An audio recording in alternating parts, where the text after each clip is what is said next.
क्या अच्छा भगवान क्या चाहते हैं आपसे? कोई डिमांड है? आपकी ज्यादा डिमांड है भगवान से। भगवान की आपसे क्या डिमांड है? भगवान बस इतना कहते हैं कि तुम मुझे प्रेम से बस मेरी ओर देखते रहो, प्रेम से मेरी ओर देखो, प्रेम से मेरा नाम लो, प्रेम से जीव मात्र में मेरा दर्शन करके सबसे प्रेम के साथ व्यवहार करो, प्रेम से रोटी खिलाओ, प्रेम से पानी पिलाओ, क्योंकि सब में मैं ही तो हूं। भगवान कहते हैं तुम किसी से घृणा करोगे तो वो घृणा उस व्यक्ति की नहीं होगी, वो घृणा उस व्यक्ति से नहीं भगवान से घृणा होगी। और प्रेम किसी से करोगे तो वो प्रेम व्यक्ति से नहीं, वो प्रेम भगवान से होगा। बोलो हाँ या ना? इसका मतलब ये हुआ कि भगवान निश्चल हैं, भगवान हमसे कुछ नहीं चाहते। हम लोग ही भगवान से बहुत कुछ चाहते हैं, और भगवान से चाहते हो आप, ये भी गलत नहीं है, और भगवान आपकी इच्छा पूरी करते हैं, ये भी सत्य है। लेकिन इच्छाएं पूरी होने के बाद भी आप एक बार उस परमात्मा की ओर श्रद्धा की नजर से देखते भी नहीं। भगवान तब ज्यादा दुखी होते हैं कि देख मैंने तुझे आंखें दी ना, पर तूने उन आंखों से मुझे एक बार देखा भी नहीं प्रेम से। मैंने तुझे कान दिए ना, बहरा होता तो क्या कर लेता, पर तूने उन कानों से मेरी कथा सुनी ही नहीं प्रेम से। मैंने तुझे सुंदर 2 पांव दिए, पर तू पांव से चलकर कभी वृंदावन आया ही नहीं मेरे दर्शन करने के लिए। तुझे हाथ दिए, तूने इन हाथों से कभी किसी को प्रेम से खिलाया ही नहीं, रोटी ही नहीं दी, कभी मेरे भक्तों की सेवा ही नहीं की। तो भगवान बोले देख मैंने तुझे इतना अनमोल जीवन दिया, बाजार में कोई आपको हाथ दे सकता है? आपके परिवार में आपका कोई व्यक्ति कोई आपको आंख दे सकता है? नहीं। ये जो आपने शरीर पाया है, ये बीमार पड़ जाए ना, इसके इलाज में करोड़ों लग जाते हैं। तो जब इस इलाज में करोड़ों लग रहे हैं तो शरीर कितने का होगा? आपका शरीर कितने का है भैया पूरा टोटल है? ये भैया बोलेंगे हमारे, आपका शरीर कितने का है? यदि आप बाजार में अपने आप को बेचना चाहें तो कितने का बिक जाएगा? कभी सोचा है इस बारे में? आपकी 2 आंख कितने की बिकेंगी यदि आप बेचना चाहें तो? 1000 की, 10,000 की, लाख की, करोड़ की, कितने की हैं? करोड़ों की बिक जाएगी। बोलो हाँ। क्यों भैया? आंखें बाजार में करोड़ों की बिक सकती है कि नहीं? ये बात सही है गलत है? किडनियां आप बेचो अपनी तो करोड़ों की किडनी बिक सकती है आपकी। बोलो हाँ। क्यों? सही है। 2 किडनी 2 करोड़ की, 2 आंख 2 करोड़ की, 4 करोड़ तो यही हो गए मोटा मोटा। फिर आपका दिल है धक धक धक धक, वो भी बिक जाएगा। क्यों नहीं? दिल नहीं बिकता, बस दिल टूटा नहीं होना चाहिए।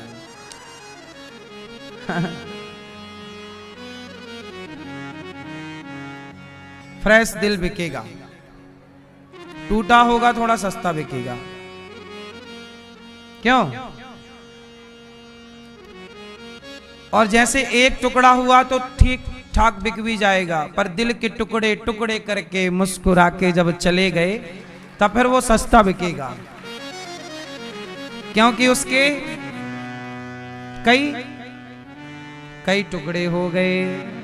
इसलिए मेरी मां जरा सोचो ना कि आपका दिल, आपकी आंख, आपके शरीर के अंग भी आप बेचो तो आप करोड़पति हो। बोलो हाँ। शरीर की प्रॉपर्टी भी बाजार में सेल करो तो करोड़ों की है। करोड़ों के शरीर को पाकर आप क्या शिकायत करते हैं? हे भगवान मैं बहुत गरीब हूं। जो 2 आंखों वाला, 2 पांव वाला है, 2 किडनी वाला है, वो व्यक्ति गरीब कैसे हो सकता है? सोचो ना। वो सारा शरीर आपको ईश्वर ने फ्री में दिया है। करोड़ों का शरीर आपको, आपका फूफा आपको फ्री में शरीर नहीं दे सकता। ये जो आंख कान शरीर है कोई नहीं दे सकता। कोई वैज्ञानिक आपको दे सकता है कि साहब? कोई नहीं। जो आपको भगवान दे सकते हैं वो संसार में, फिर भी आप ना आंखों से भगवान को देखते, ना कानों से कथा सुनते, ना पांव से धाम जाते, ना तो हाथ से सेवा करते। जो कर रहे हैं, मैं आप सबको प्रणाम करता हूं कि आप आंखों से भगवान को देख रहे, कानों से प्रभु की कथा।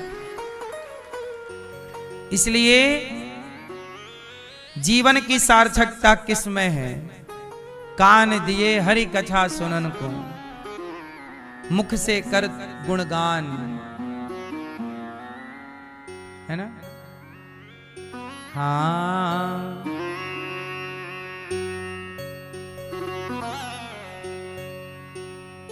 कान से कथा, वाणी से नाम, प्रेम से भगवत चिंतन। उद्धव जी ने कहा ठीक है मैं जाता हूं। भगवान ने कहा घनश्याम ने उद्धव से, वृंदावन जरा जाना, वहां की गोपियों को ज्ञान का कुछ तत्व समझाना। विरह की वेदना में वे सदा बेचैन रहते हैं, तड़प कर आह भरती हैं और रो रो कर ये कहती हैं।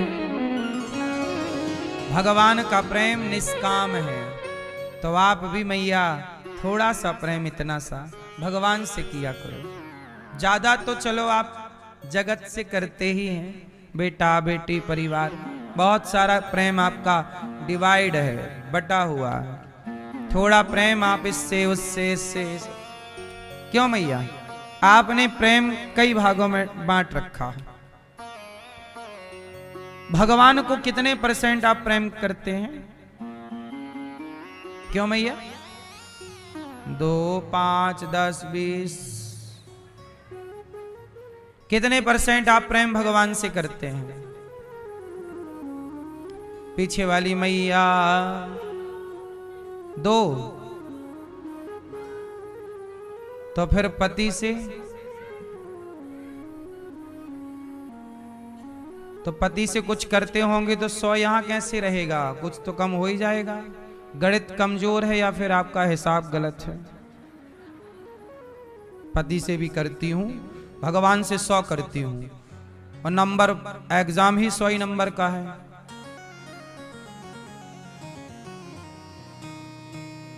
तो अब बताओ भगवान से कितना और पति से कितना?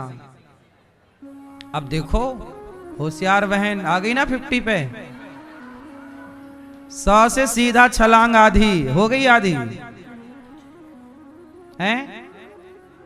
100 किससे? और पत्नी से? शादी नहीं हुई? शादी हो गई तुम्हारी? हो गई? बैठे रहो, काहे खड़े हो रहे हो? शादी हो गई? पत्नी से नहीं करते प्यार हैं? हाँ, तो पहले भगवान से करने के बाद भी जब पत्नी से करते होंगे तो कुछ प्रेम वहां भी तो ट्रांसफर होता होगा। तो भगवान से करने के बाद कुछ बचता भी है आपका। वही तो हम पूछ रहे हैं, कितने % बचा?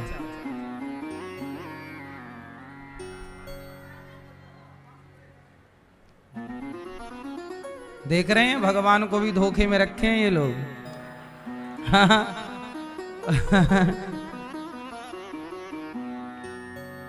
प्रेम भगवान से भी करते हैं, पत्नी से भी करते हैं, पति से भी करते हैं, बच्चों से भी। हम ये नहीं कहते कि मत करो, करो, अच्छा करना ही चाहिए। पत्नी से प्रेम करना ही चाहिए, पत्नी से ही करना, पड़ोसन से नहीं। पति से ही करना, पड़ोसी से नहीं। तो प्रेम जरूरी है, पर याद रखिएगा कि जगत के प्रेम से कुछ ना मिलना। पत्नी बहुत खुश है आपकी आपसे, तो पत्नी आपको क्या दे सकती है? पति बहुत खुश है आपसे, बहुत प्रेम करता है पति या पत्नी, तो पति क्या दे सकता है पत्नी को, और पत्नी क्या दे सकती है पति को? पिता बहुत प्रेम करता है अपने बेटे से, तो पिता क्या दे सकता है अपने बेटे को? सुनिएगा, यदि पिता दे सकता है तो अपनी पूरी संपत्ति बेटे को दे देगा, जो होगा वही तो देगा। पिता ज्यादा से ज्यादा पूरी दौलत देगा, बहुत प्यार करता है बाप बेटे से, तो पूरी संपत्ति दे देगा मेरे बेटे को, ठीक है। जो आपसे प्रेम करते होंगे वो अपनी पूरी दौलत आपको दे सकते हैं। पत्नी आपसे बहुत प्रेम करती है तो अपने आप को आपको सौंप सकती है। पति प्रेम करता है पत्नी से, वो अपने आप को सौंप देगा। क्या मिलना है? बाप पैसा दे सकता है, पत्नी शरीर दे सकती है। संसार के लोग क्या दे सकते हैं? आप समझदार हो कि प्रेम के नाम पर आजकल लोग क्या देते हैं और क्या लेते हैं। आजकल की लड़की किसी लड़के को आई लव यू बोल दे, और कोई लड़का किसी लड़की को आई लव यू बोल दे, तो वो आई लव यू के बदले में चाहते क्या है? आज के लड़का लड़की सच बताओ, चाहते तो शरीर ही है। उनका आई लव यू जाके रुकता कहाँ है? देह में। शरीर का सुख पाते हैं, शरीर का भोग करते हैं, और बाद में उनका आई लव यू खत्म हो जाता है। ये सही है कि गलत है? संसार का प्रेम केवल वासनाओं तक सीमित है। बोलो हाँ। वासना से बाहर किसी का प्रेम निकल रहा हो तो मुझे बताइए। संसार का प्रेम, संसार के प्रेम का पर्याय वासना है। आप बहुत ठंडे दिमाग से मेरी बातों का मंथन कर लीजिएगा, क्योंकि आप पहली बार सुन रहे होंगे तो इस पे आप चिंतन करिएगा। मैं तो हमेशा चिंतन करता ही हूं। संसार का प्रेम स्वार्थ से भीगा हुआ है। लड़की कहती है, कॉलेज के लड़के लड़की एक दूसरे को आई लव यू कह देते हैं, प्यार करते हैं। वही प्यार करने वाले सड़कों के किनारे एक दूसरे से चिपके हुए मिल रहे हैं। अब चिपक के क्या कर रहे हैं? बोले प्यार कर रहे हैं। तो तुम्हारा देह से देह को टच करना प्यार है, तो पागल हमारी भाषा में से वासना कहते हैं, तुम्हारी भाषा में प्यार कहते हैं। भाषा ही बदली है, व्यवहार सेम है। क्यों भैया? जिसे प्यार कह रहे हो आप, वो वासना है या नहीं? बिल्कुल ठीक ठीक बताओ, बोलो हाँ या ना। वह शरीर का अटैचमेंट है या नहीं? जवानी का अटैचमेंट है या नहीं? उस अटैचमेंट को लड़का लड़की प्यार समझ लेते हैं, बहुत प्यार करते हैं। I love you 2500।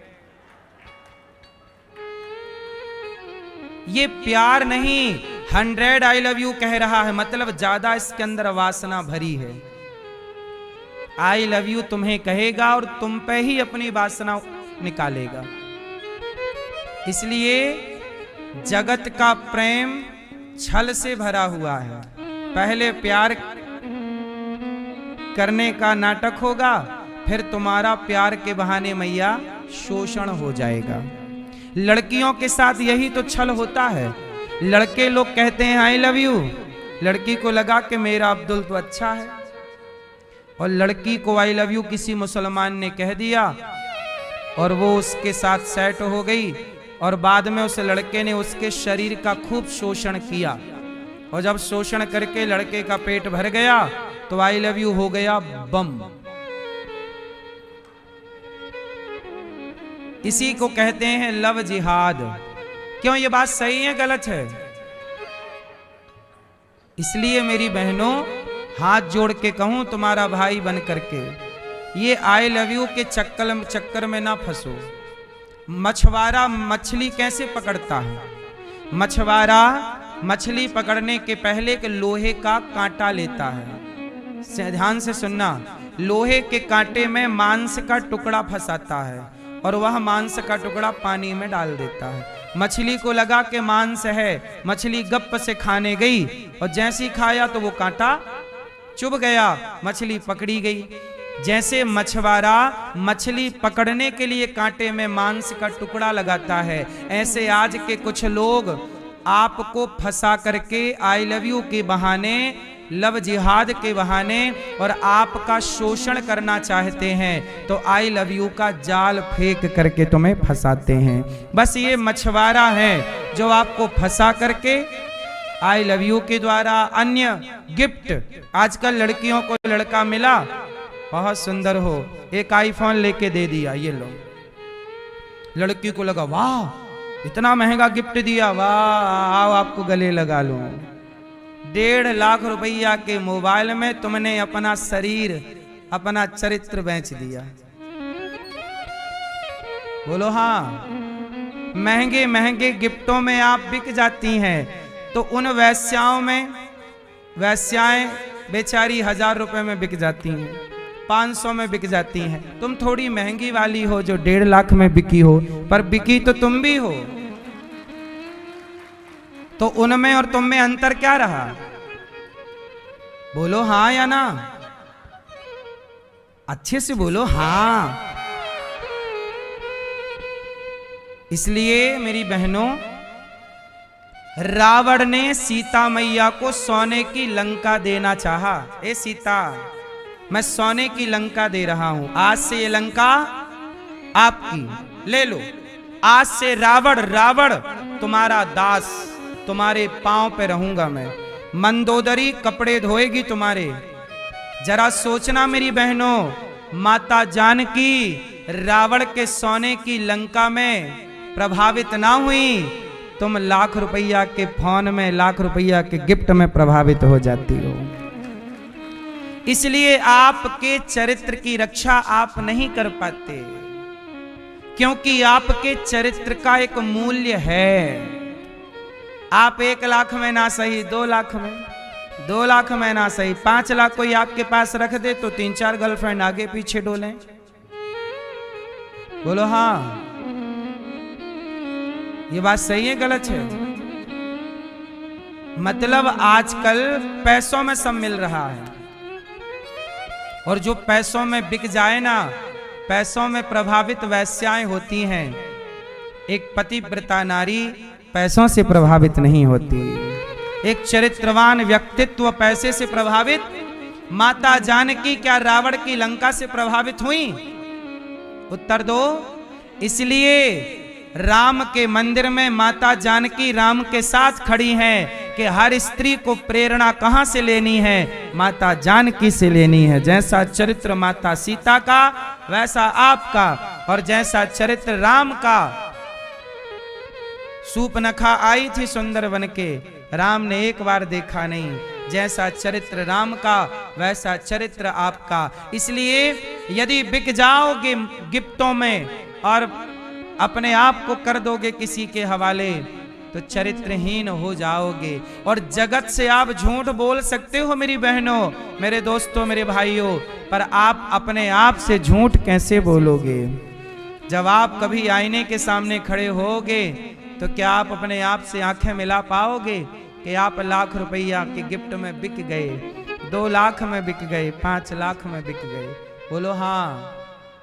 इसलिए मेरी बहनों, कोई आपको कितना भी आई लव यू कहे और कितना भी महंगा तोहफा दे, उसका तोहफा उसके मुंह पे मारो, उसका आई लव यू उसके मुंह पे मारो। कहो हमें ना तुम्हारा आई लव यू चाहिए, ना तुम्हारा तोहफा। पिता फटे कपड़े दिलाए, पिता के स्वाभिमान और सम्मान को बचा के रखना चाहिए। बोलो हाँ। पिता के स्वाभिमान और सम्मान को बचा के रखना चाहिए। पिता जैसा है तुम्हारा, गरीब है अमीर है, पति तुम्हारा जैसा है। अरे सीता माँ के पति तो बिल्कुल जंगल में रहने वाले पति हैं, अर्थात राम का वनवास हो चुका है। खाने को रोटी नहीं, पहनने को चप्पल नहीं और रहने को घर नहीं, ऐसी माता जानकी वनवासी राम को स्वीकार किया, परंतु रावण की लंका को, रावण के ऑफर को स्वीकार। ये दुनिया तुम्हें बहुत ऑफर देगा, ये दुनिया देगी, ये लो हमसे, लो हमसे, ये लो, ये लो। और आपको अपनी ओर बुलाएगी, दुनिया बुलाएगी, पर जाने का नहीं। जाने का तो प्रेम किससे करोगे? पति से, पत्नी से प्रेम नहीं है, वो एक अटैचमेंट है, वो एक वासना का एक प्रभाव है ना। एक अलग वर्जन है प्रेम का। ओरिजिनल प्रेम भगवान से करिए। आप लोग अपना प्रेम किसी को मत दीजिए। प्रेम अनमोल चीज है। संसार के साथ अच्छा व्यवहार करते रहिए और भगवान से बेहतर प्रेम करते रहिए। जिंदगी लोक भी बनेगा और परलोक भी बनेगा। भगवान ने उद्धव जी से कहा घनश्याम ने उद्धव से वृंदावन जरा जाना, वहां की गोपियों को ज्ञान का कुछ तत्व समझाना। विरह की वेदना में वे सदा बेचैन रहती हैं, तड़प कर आह भरती हैं और रो रो कर ये कहती हैं, है प्रेम जगत में सार, है प्रेम जगत में सार, और कुछ सार नहीं। मन कर ले प्रभु से प्यार, और कुछ सार नहीं। गोपियों से जाओ उद्धव जी, वो प्रेम बहुत करती हैं मेरे से। उद्धव जी चले। जब वृंदावन पहुंचे तो वहां वृंदावन में प्रेम ही प्रेम। वृंदावन जब आए तो ब्रजवासियों को, ग्वाल वालों को लगा मेरा कन्हैया आ गया, क्योंकि उसी रथ पर उद्धव जी आए जिस रथ पर कन्हैया गए थे। अब तो कहा ग्वाल वालों ने, लगता मेरा कन्हैया आ गया। दौड़ पड़े, दौड़ पड़े। मंगल बोला, कन्हैया बाहर आओ, रथ से नीचे आओ, तुमने बड़ी देर लगा दी आने में, हम तुमसे बात नहीं करेंगे। श्री रामा बोला, कन्हैया कोई अपने मित्र से ऐसे नाराज होता है? आओ जल्दी नीचे, तुम्हें गले लगाना है। अब सारे ग्वाला अपने अपने भाव प्रकट कर रहे हैं, पर रथ से जब बाहर कोई निकला तो वो कृष्ण नहीं उद्धव जी थे। ग्वालों ने कहा, भैया आप कौन हैं? कहा कि मैं तो कृष्ण का मित्र उद्धव हूं। ग्वालों ने कहा, आप मित्र कब से हो गए? कन्हैया के मित्र तो हम हैं। कहा कि हम मथुरा में मिले हैं। अच्छा अच्छा, यहां से जाने के बाद किसी और से दोस्ती कर ली उसने? सारे ग्वाले रोने लगे, कन्हैया क्या तू हमें भूल गया? उद्धव जी बोले, नाना ऐसा ना कहो, उन्होंने आपको भुलाया नहीं है, उन्होंने आपके लिए मुझे भेजा है, संदेशा आपके लिए भेजा है। ग्वालों ने कहा, क्या संदेशा है मेरे लिए? क्या संदेशा है हमारे लिए? क्या संदेशा है गोपियों के लिए? और क्या संदेशा है यशोदा मैया के लिए? उद्धव जी ने सबके बारे में कहा, मुझे सबका संदेशा देकर भेजा है, पहले आप मैया यशोदा से मिलवाओ। ग्वाल वाले सारे रथ को लेकर के चले। यशोदा मैया आंगन में। कृष्ण के जाने के बाद तो मैया मानो ऐसी हो गई जैसे कोई पागल हो, खाली पलना झुलाती रहती हैं। जिस पलने में कभी कन्हैया सोया करते थे, आज वो पलना झुला करके कह रही, कन्हैया कब तक सोएगा? आज जागना नहीं है क्या? आज तुझे मैया का दूध नहीं पीना क्या? आज तुझे खेलने नहीं जाना क्या? आज तुझे गैया नहीं चरानी क्या? और झुलाती जाए, रोती जाए और कहती जाए। उद्धव जी बोले, द्वार पर खड़े देख रहे हैं मैया का ये पागलपन। ग्वाले उद्धव जी ने ग्वाल वालों से पूछा कि ये क्या कह रही है मैया? कहा ग्वाल वालों ने कि उद्धव जी जब से कन्हैया गए हैं, मैया बस कृष्ण कृष्ण की रटना लगाए, जहां देखती है वहां कृष्ण ही कृष्ण दिखते हैं मैया को। कन्हैया के पुराने कपड़े देखे तो कपड़ों को कृष्ण मान ले। अब बताओ जरा, आप लोग मंदिर जाते हैं भगवान के, तो मंदिर जाकर के भी आपको भगवान के मंदिर में भगवान का दर्शन नहीं होता, और मैया को कन्हैया के कपड़ों में कन्हैया का दर्शन हो रहा है। अब बताइए, जो वेद पुराणों में लिखा है, जो हम लोग सुनते और सुनाते हैं, उसे मैया यशोदा जीवन में उतार कर जी रही हैं। हर जगह कृष्ण का साक्षात्कार कर रही हैं, दर्शन कर रहे हैं। हम कहते हैं कि कण कण में दर्शन करो, और मैया दर्शन कर रही हैं। कहने में और करने में कितना अंतर है? क्यों कहने में और करने में अंतर है? हाँ, आप लोग कहते हैं भगवान कहाँ है? बताओ भगवान कहाँ है? उत्तर दो। कण कण में। आप केवल कह रहे हैं कि कण कण में भगवान है, और मैया यशोदा कण कण में कृष्ण का दर्शन कर रही हैं। इतना अंतर है। हम केवल कह रहे हैं, और जो हम कह रहे हैं वही मैया कर रही हैं। अब उद्धव जी को समझ में आया, अच्छा उद्धव जी ज्ञानी है और यशोदा मैया प्रेमी है। अच्छा, ज्ञानी को कम दिखता है, प्रेमी को ज्यादा दिखता है। कहो हाँ, ज्ञानी को कम दिखता है, प्रेमी को जोर से। प्रेमी बाहर देखता है, ज्ञानी बाहर देखता है, प्रेमी। सुनो, कैमरे कितने तरह के होते हैं पता है आपको? एक कैमरा होता है मोबाइल का, जो आपको बाहर की फोटो निकाल के देता है। एक कैमरा होता है डॉक्टर के पास, जिसे एक्सरा आप कहते हैं, एक्सरे मशीन। एक्सरा जब आप कराते हैं तो वह भी तो एक प्रकार का कैमरा है, वो भी फोटो क्लिक करता है। लेकिन एक्सरा मशीन फोटो कहां की क्लिक करती है? बाहर की या भीतर की? बोलो। और मोबाइल का कैमरा कहां की फोटो क्लिक करता है? दोनों कैमरे हैं। मोबाइल का कैमरा बाहर की फोटो लेता है, और एक्सरा का कैमरा भीतर की फोटो लेता है। ऐसे ज्ञानी बाहर के कैमरे की तरह है, और भक्त भीतर के कैमरे की तरह है। ज्ञानी बाहर देखता है और भक्त भीतर देखता है। अब देख लो ना, हिरण्यकश्यपु भी तो ज्ञानी था, लेकिन ज्ञानी क्या कह रहा है? ये खंबा है।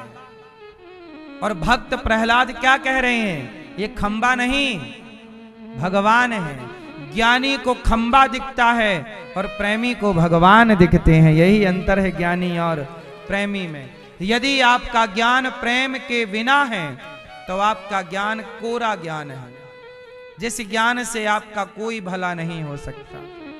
जो ज्ञान केवल विवाद के कारण काम आने वाला है। विद्या विवादाय धनम मदाय। ज्ञान, याद रखना मेरी मां,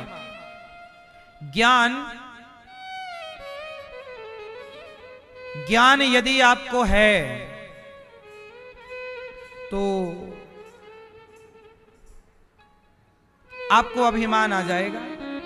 लेकिन आप ज्ञानी भी हैं और भक्त भी हैं, तो आपका ज्ञान भक्ति से जुड़कर पवित्र हो जाएगा, कल्याण कर देगा। इसलिए ज्ञानी यदि भक्त है तब तो श्रेष्ठ है, पर ज्ञानी भक्त ना हुआ। अच्छा ये बताओ, लक्ष्मण जी ज्ञानी है या नहीं? उत्तर नहीं बोल रही हो मेरी मां। लक्ष्मण जी ज्ञानी हैं तो केवल ज्ञानी हैं कि भक्त भी हैं? हनुमान जी ज्ञानी है कि नहीं?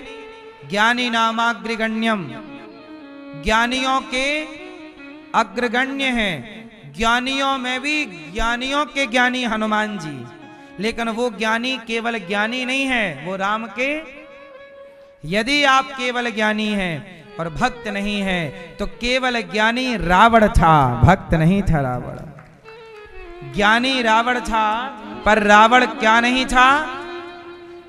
वो ज्ञान से अभिमान हो गया। रावण को क्या था? ज्ञान का। और जो ज्ञान का अभिमानी है वो अपने को भक्त कितना भी कहे, जैसे रावण अपने को भक्त तो कहता है, कई बार आप लोग कहते हो कि रावण भक्त है, लेकिन रावण भक्त कैसा है? अहंकार से भरा हुआ।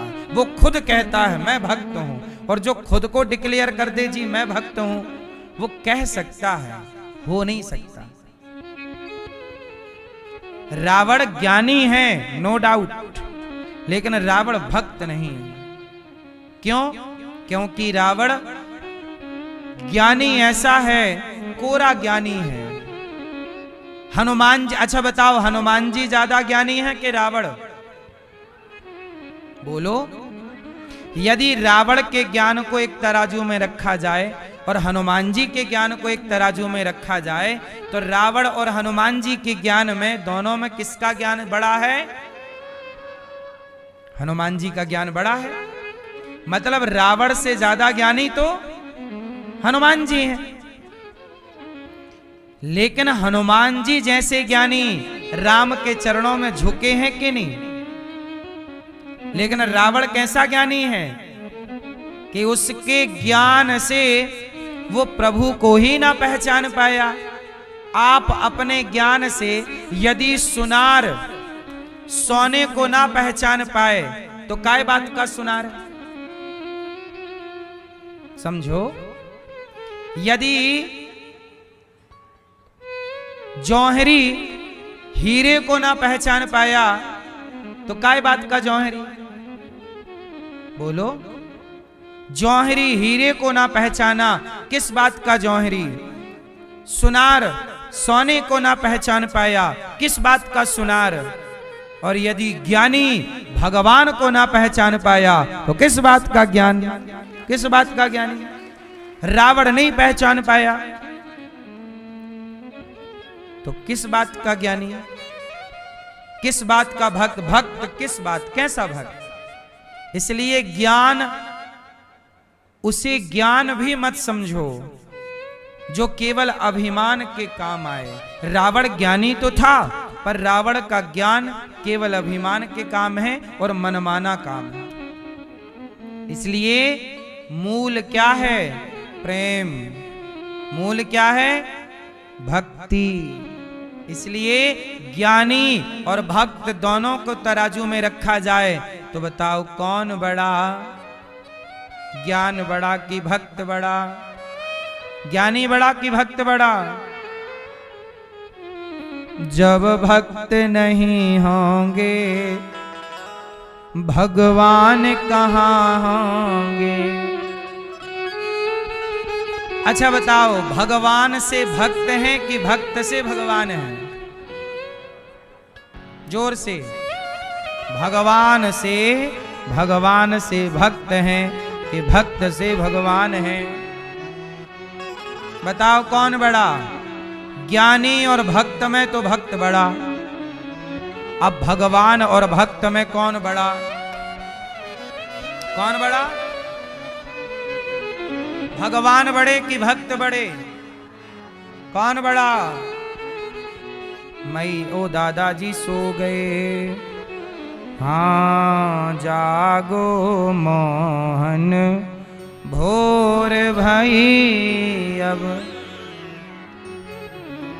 हाँ, इतने सरलता से दादाजी जाग के सिर हिलाने लग गए, कोई पहचाने ना कि हम सोए थे।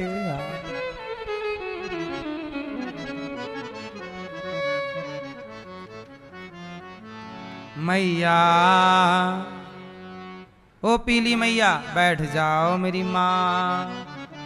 ओ भैया, छोरा को लेके कहाँ जा रहे हो? बैठो, सुनो सुनो।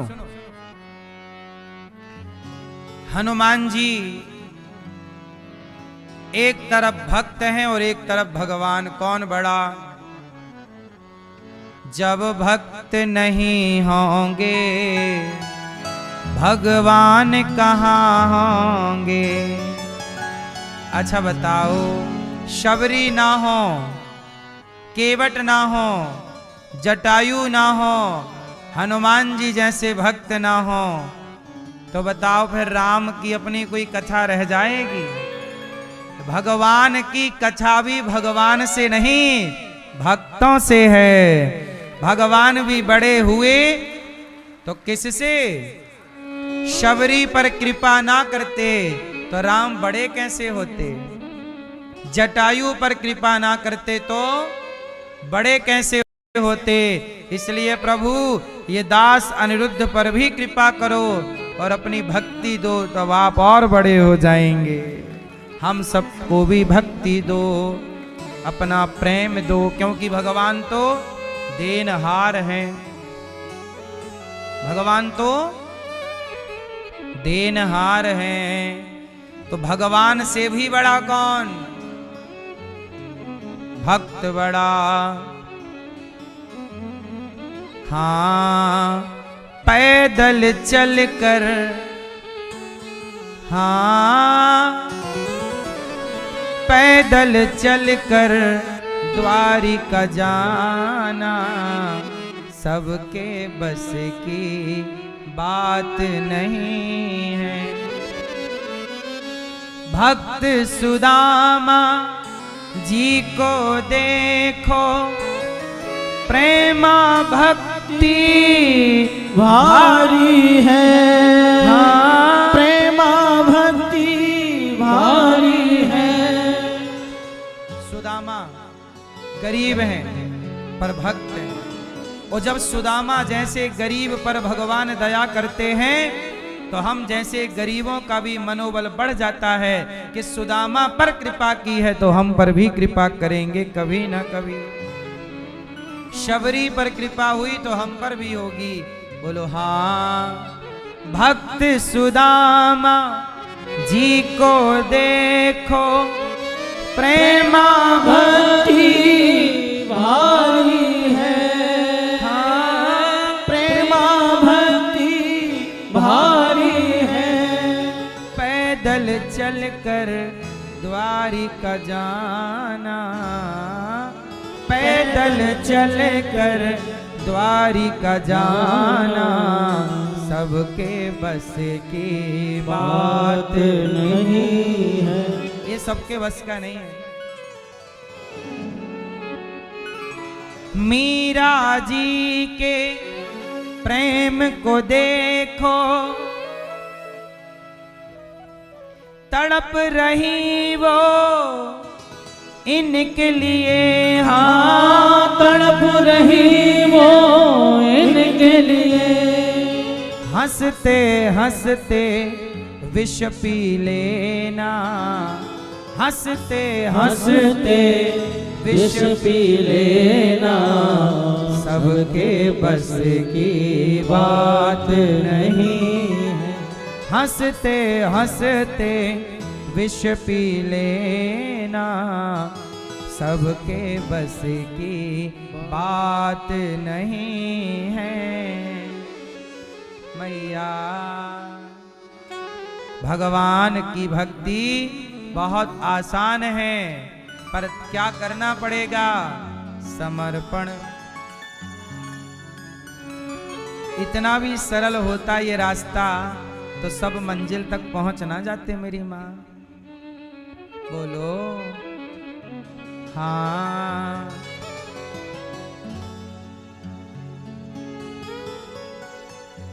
भक्त प्रहलाद जी को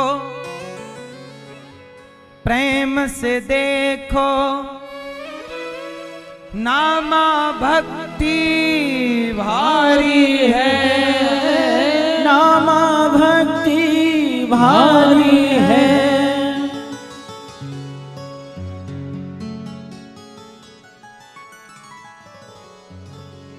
हंसते हंसते आग में जलना। प्रहलाद को होलिका ने बैठा लिया ना गोद में। हंसते हंसते आग में जलना सबके बस की बात नहीं है। हाँ, भगवान के भाव को उद्धव जी समझ नहीं पाए। मैया यशोदा पागल सी हो गई। क्यों? प्रेम करती है।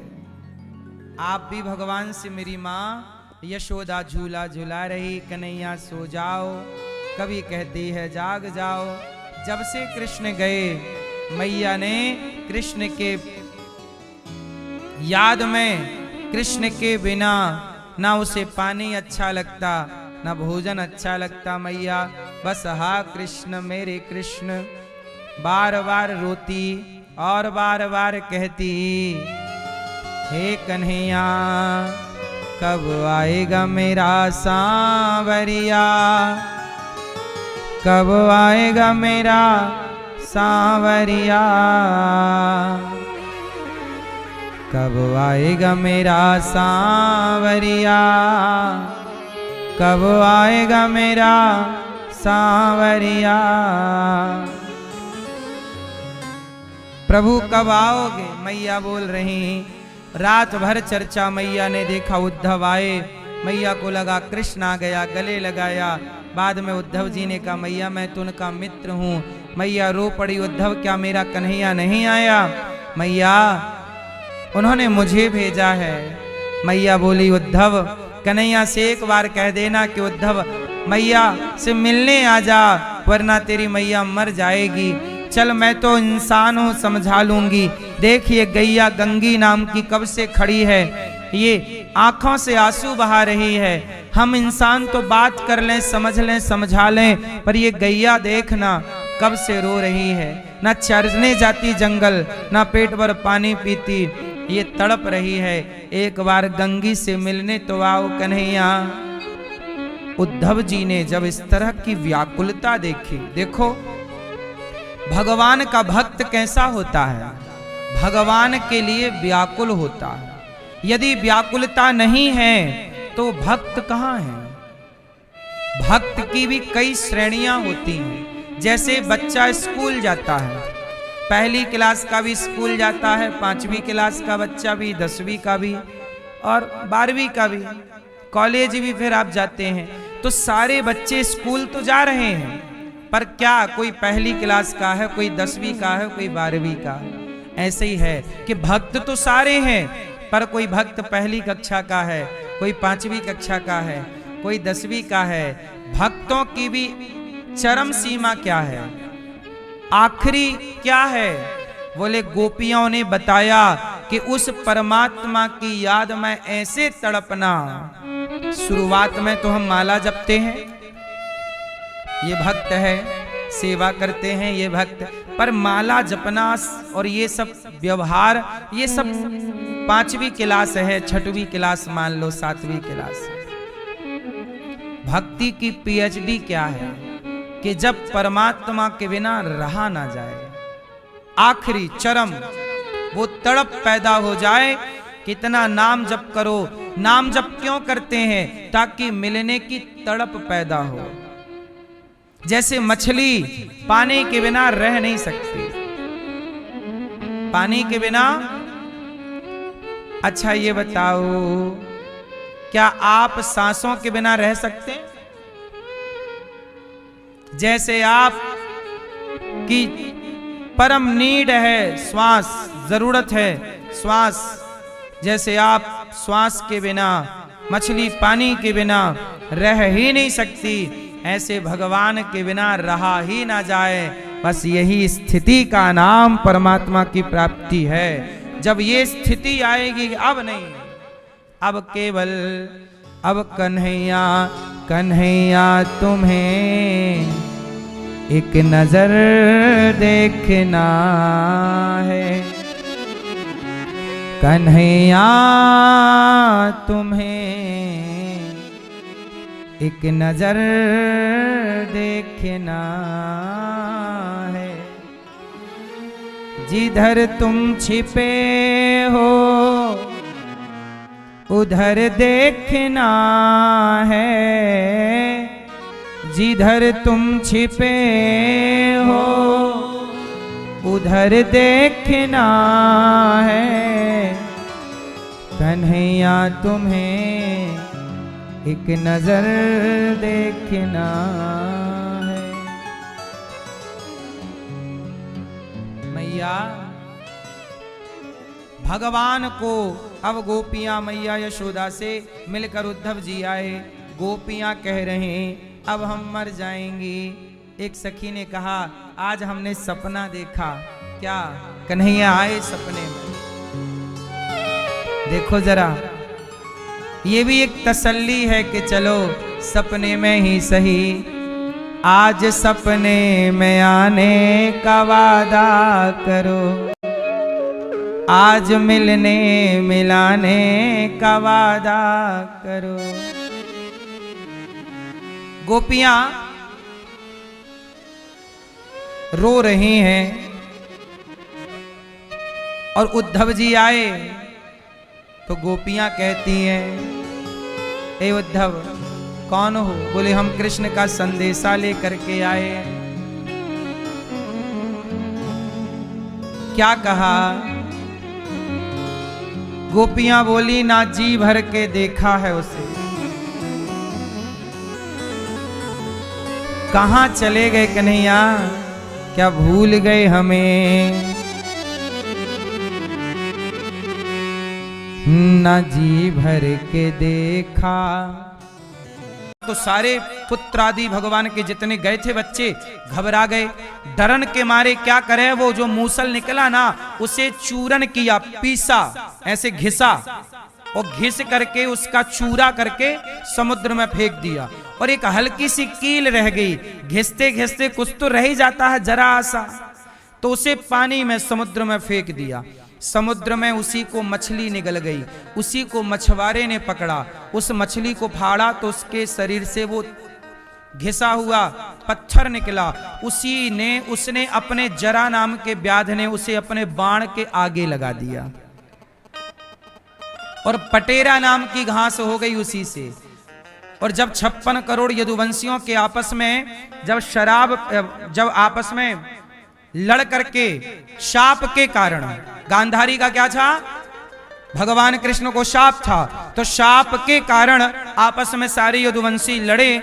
और लड़े तो जब लड़े तो लड़ाई में चाहिए ना तलवार, कुछ नहीं मिली, तो वही घास उखाड़ उखाड़ के, वो घास तलवार की तरह जंगल में आपने देखा होगा कुछ घास होती है एक, जिससे न कट जाता है, जरा भी छू जाए तो काट देती है। बोलो हाँ, जानते हो जंगल में ऐसी पटेरा नाम की घास बोलते हैं उसको, कड़ी होती है तलवार जैसी। अब तो भैया उसने काटना शुरू कर दिया, आपस में लड़ गए सारे। तो जब लड़े भगवान क्या करें? कहा था ना अपमान नहीं करना संतों का, किए हो तो हम क्या करें? विधि के विधान को भगवान बोले हम क्या करें। इसलिए मेरी मां, संसार की हर घटना जो घट रही है वो मेरे और आपके रोकने से रुकता तो कृष्ण के रोकने से महाभारत रुक जाता ना। क्यों भैया? गए ना शांति दूत बनकर।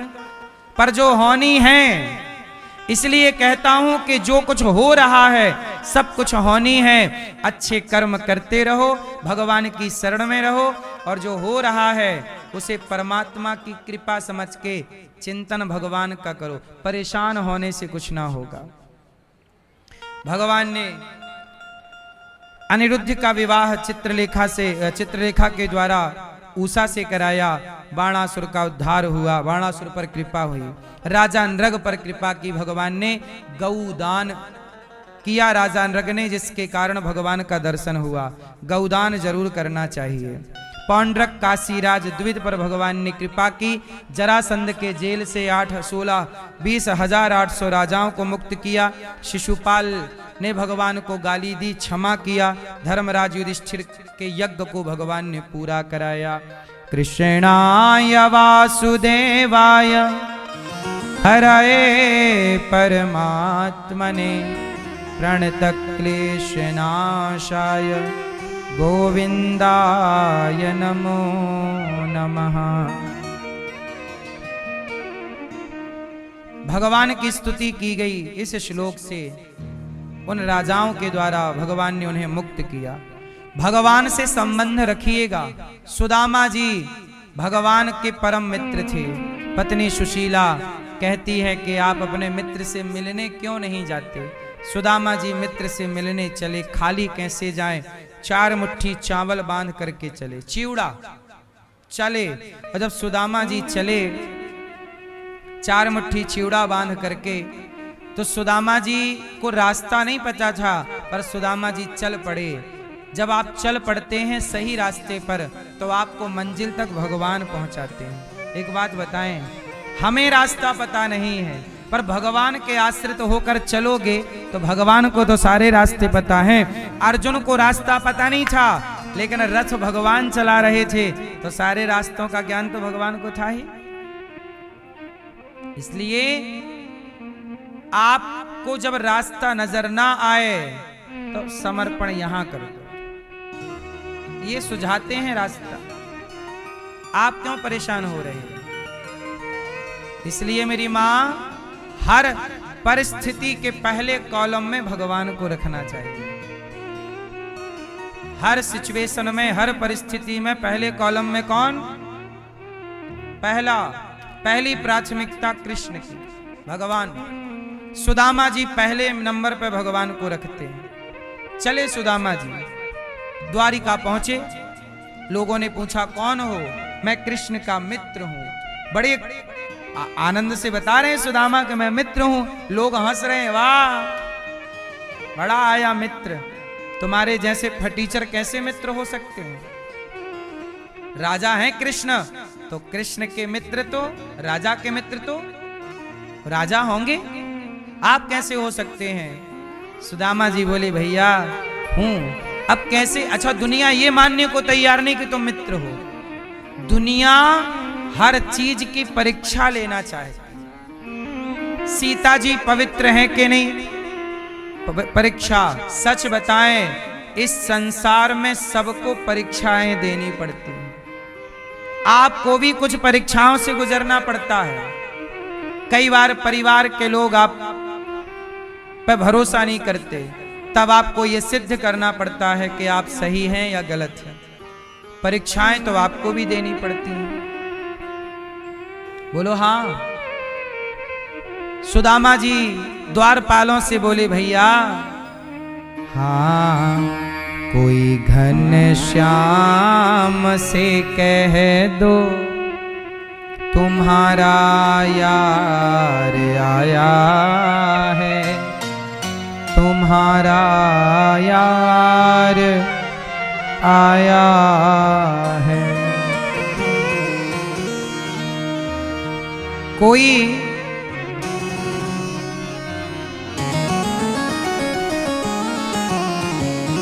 हाँ, कोई घन श्याम से कह दो तुम्हारा यार आया है, तुम्हारा यार आया है। भैया जाओ, कोई कह दो कि मेरा मित्र आया है। सुदामा नाम है मेरा, बताना द्वारपाल, बताना कि मेरा नाम सुदामा। सुदामा नाम है मेरा, सखा घन श्याम है मेरा, सखा घन श्याम है मेरा। न घबराओ कहो जाकर, दिया है द्वार पर डेरा, दिया है द्वार पर डेरा। रहे हैं साथ वो कुछ दिन, वही अधिकार लाया हूँ, वही अधिकार लाया हूँ। सुदामा जी सुदामा जी कह रहे हैं कि मैं द्वारपाल आपसे कह रहा हूं, मेरा मित्र है कन्हैया, एक बार जाओ कह दो सुदामा आया। हुई दुर्बल मेरी हालत, पड़े हैं पाँव में छाले, पड़े हैं पाँव में छाले। निहारो कौन आया है, अरे ओ द्वारिका वाले, अरे ओ द्वारिका वाले। सहारा कोई ना भैया, छोड़े संसार आया हूँ, छोड़े संसार आया हूँ। द्वारपाल गया, कन्हैया से कहा, कन्हैया आपके कोई मित्र आए, हालत उनकी अच्छी नहीं है, फटे से कपड़े हैं, नंगे पांव हैं और शरीर में हड्डी हड्डी है, सूखे से दुबले पतले से। कह रहे हैं आपके मित्र हैं, बचपन में साथ पढ़े हैं। भगवान ने कहा क्या नाम है? कह दिया सुदामा नाम है। आहा, जरा सोचो, सच बताओ, आप अपने बचपन के सारे मित्रों के नाम जानते हो? और उन मित्रों के जो बिल्कुल गरीब हो, आप तो नाम भी नहीं जानते होंगे। धन्य है सुदामा, धन्य है मेरे प्रभु कि सुदामा बचपन के मित्र हैं और मिले आज 50 साल बाद हैं, पर उस 50 साल पुराने मित्र का नाम आज तक जान रहे हैं कन्हैया। नाम सुनते ही दौड़ पड़े, सुदामा, मेरा मित्र सुदामा आया, सुदामा, मित्र सुदामा, दौड़ रहे हैं, सुदामा सुदामा। नंगे पांव दौड़े प्रभु, सबको लगा कि ब्रह्मा आए तो ऐसे ना दौड़े, कौन आया? सुदामा को बाहर से खड़े खड़े लगा, बड़ी देर हो गई, अभी तक तो कन्हैया आए नहीं, पता नहीं पहचानेंगे कि नहीं। सुदामा जाने लगे, तभी कानों में आवाज आई, सुदामा सुदामा। पलट कर सुदामा ने देखा तो वही घुंघराले से बाल, वही कन्हैया, वही सुंदर सी मुस्कान। दौड़ते हुए भगवान ने सुदामा को हृदय से लगा लिया, भर लिया अपनी बाहों में। सुदामा को गले से लगाकर भगवान रोने लगे, मित्र बड़ी देर कर दी आपने आने में। सुदामा बोले, कन्हैया कब से आपके द्वार पे खड़ा हूं, देर तो आपने लगाई। भगवान ने कहा, तुम द्वार तक आए, क्या इस द्वार तक 50 साल पहले नहीं आ सकते थे? सुदामा जी बोले, कैसे आता कन्हैया, कभी जरूरत नहीं पड़ी, कभी लगा नहीं। सोचिए, सुदामा कृष्ण के पास क्यों नहीं आए? क्योंकि उन्हें कुछ चाहिए ही नहीं। चाह होती तो आते, तो आज क्या इसलिए आए कि कुछ चाह है? नहीं, आज भी चाह लेकर नहीं आए। सुशीला ने ये कह दिया था कि जाओ दर्शन तो कराओ, तो हम दर्शन के लिए आए हैं प्रभु, आपसे कुछ चाह लेकर, इच्छा लेकर, चाहने नहीं आएंगे आप कुछ। दो, सुदामा जी को ले गए, अपने आसन पर बिठाया। देख सुदामा की दीन दशा, करुणा करके करुणा निधि रोए। पानी परात को हाथ छुओ नहीं, नैनन के जल से पग धोए। नेत्रों के जल से सुदामा के पांव पखार दिए। सुदामा जी भगवान ने कहा, मित्र क्या लाए हो हमारे लिए, आसन पर बैठो। छिपाने लगे पोटरी, छीन लिया भगवान ने। 4 मुट्ठी चिवड़ा, भगवान ने 1 मुट्ठी चिवड़ा ग्रहण कर लिया। मतलब चिवड़ा मतलब पोहा, आप सब नहीं जानते इसलिए चावल कह दिया जाता है। 1 मुट्ठी चावल भगवान ने ग्रहण कर लिया। दूसरी मुट्ठी ग्रहण करते हाथ पकड़ लिया रुक्मणी अम्बा ने, प्रभु सब खा जाओगे, हमें क्या दोगे? भगवान ने विश्वकर्मा जी को बुलाया, यहाँ आओ, मैं ऋणी हो गया हूं। किसके? भगवान कह रहे हम ऋणी हो गए। किसके? बोले सुदामा के। क्या ऋण चढ़ गया? बोले इनका हमने एक मुट्ठी चिवड़ा ग्रहण कर लिया, चावल ग्रहण कर लिया। तो भगवान अब आप ऋणी हो गए, कैसे उतरेगा? बोले जाओ, जितना सुख देवराज इंद्र के पास है उतना सुख सुदामा जी को घर में प्रकट करके आओ, धन धान्य दे करके आओ, भर दो इस सुदामा मेरे मित्र का, मेरे भक्त का घर। जाओ। विश्वकर्मा गए सुशीला जी के पास, बोले प्रभु आपके लिए एक प्रस्ताव पारित हुआ है, आपका घर डेकोरेट करना है, सोने का बनाना है, राज्य का विस्तार करना है। सुशीला बोली कि हमारा घर क्यों बनाओगे?